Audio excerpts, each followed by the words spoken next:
কোরবানির ঈদে গরুর চাহিদা দক্ষিণ এশিয়ায় আকাশ ছোঁয়া। এতদিন ধরে এই চাহিদার বড় একটি অংশ পূরণ করত ভারত, কিন্তু সময় বদলেছে। কোরবানির ঈদকে কেন্দ্র করে এবার বাংলাদেশের গরুর খামারিরা এবং প্রাণী সম্পদ খাত এমন এক অভাবনীয় সাফল্য পেয়েছে যা ভারতের চিরাচরিত আধিপত্যকে চ্যালেঞ্জ জানিয়েছে। গরু রপ্তানিতে ভারতকে টপকে নতুন এক দিগন্তে পা রেখেছে বাংলাদেশ। স্বনির্ভরতার পথে এখন বাংলাদেশ। গত কয়েক বছরে বাংলাদেশের প্রাণী সম্পদ খাতে বিপ্লব ঘটিয়েছে। সরকারি সহায়তা, প্রশিক্ষণ, আধুনিক প্রযুক্তি ব্যবহার এবং খামারিদের উদ্যম মিলিয়ে এখন দেশে উৎপাদিত গরুই কোরবানির চাহিদা পূরণ করতে সক্ষম। বাংলাদেশ প্রাণী সম্পদ গবেষণা ইনস্টিটিউটের তথ্য অনুযায়ী 2025 সালের ঈদুল আজহার জন্য প্রস্তুত গরুর সংখ্যা 1,30,00,000-এর বেশি। এর মধ্যে শুধু গৃহপালিত ও খামারি পর্যায়ে গরুর পরিমাণই প্রায় 1,05,00,000। ভারতের মুখ থুবড়ে গেছে। ভারত দীর্ঘদিন ধরে বাংলাদেশে গরু রপ্তানির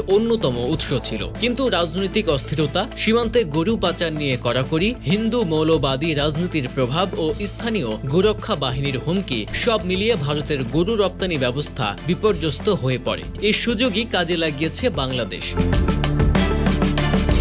ভারতের পশ্চিমবঙ্গ, আসাম কিংবা বিহারের গরু এখন আগের মতো সহজে সীমান্ত পেরোয় না। ফলে বাংলাদেশ নিজেই ঘুরে দাঁড়িয়েছে। রপ্তানির নতুন দিগন্ত।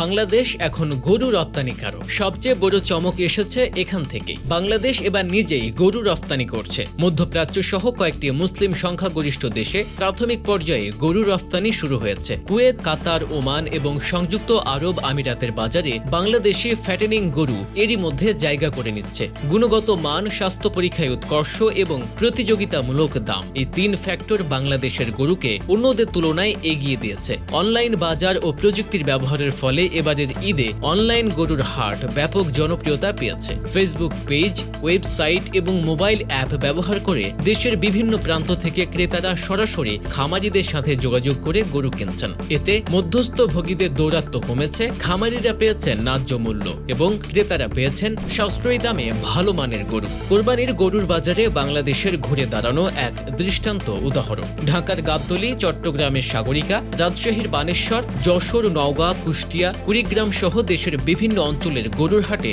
এখন দেশের গরুয়েই ভরপুর।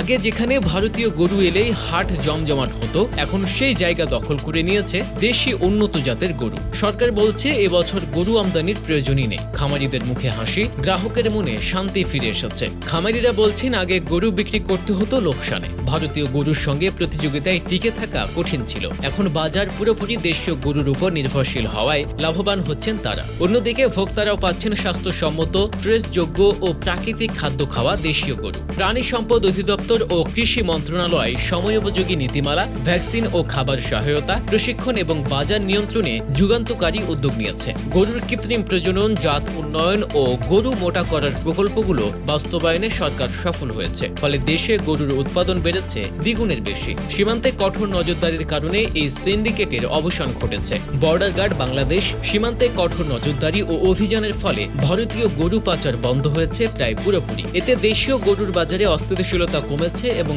দেশের অর্থনীতি লাভবান হয়েছে। আন্তর্জাতিক স্বীকৃতি ও সম্ভাবনা রয়েছে আমাদের দেশের প্রাণী সম্পদের উপরে। ফুড অ্যান্ড এগ্রিকালচার অর্গানাইজেশন এবং World Organisation for Animal Health বাংলাদেশের গরুর স্বাস্থ্য ব্যবস্থাপনা এবং খামারি নেটওয়ার্ককে প্রশংসা করেছে। এই স্বীকৃতির ফলে ভবিষ্যতে বাংলাদেশ আরও বেশি দেশে গরু রপ্তানির সুযোগ পাবে। বাংলাদেশ এখন গরু আমদানিকারক দেশ নয়, বরং সম্ভাবনাময় এক রপ্তানিকারক শক্তি। কুরবানির ঈদকে কেন্দ্র করে গরুর খামার শিল্পে এক অনন্য সাফল্য। ভারত যখন তাদের গরু রপ্তানিতে ধাক্কা খাচ্ছে, বাংলাদেশ তখন নিজের পায়ে দাঁড়িয়ে শুধু চাহিদা পূরণই নয়, বরং আন্তর্জাতিক বাজারেও জায়গা করে নিচ্ছে। এই অগ্রযাত্রা যদি অব্যাহত থাকে, তাহলে ভবিষ্যতে বাংলাদেশ অন্যতম প্রাণী সম্পদ রপ্তানিকারক দেশে পরিণত হবে, একথা নির্দ্বিধায় বলা যায়।